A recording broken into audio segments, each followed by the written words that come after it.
Hi friends, இன்றைக்கி நம்ம பார்க்க போகிறது சுண்டைக்காயை வச்சு ஒரு சட்னி ரெசிபி தான் பண்ண போகிறோம். எப்போவுமே வத்தல் குழம்பு வச்சோம் அப்படின்னா அதில் இருக்கிற காயெல்லாம் பசங்க எடுத்தெறிஞ்சிட்டு வெறும் குழம்பு மட்டும் தான் சாப்பிடுவாங்க. அப்படி பண்ணாமல் இந்த சுண்டைக்காயோட பயன்லாம் நம்ம உடம்புக்கு கிடைக்கிறபடி நம்ம எப்படி பண்ணலாம் அப்படிங்கிறத பார்க்கலாம்.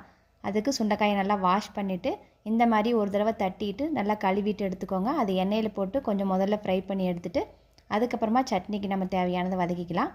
ஒரு கடாயில் எண்ணெய் ஊற்றிட்டு உளுந்தம்பருப்பு, கடலைப்பருப்பு, கூடவே காரத்துக்கு தேவையான அளவு மிளகாய், பெரிய வெங்காயம், பூண்டு, அதுக்கப்புறமா பச்சை கருவேப்பில்லை, இது எல்லாத்தையும் போட்டு நல்லா வதங்கினதுக்கப்புறமா கூடவே நம்ம சுண்டைக்காயும் போட்டு வதக்கி எடுத்துக்க போகிறோம்.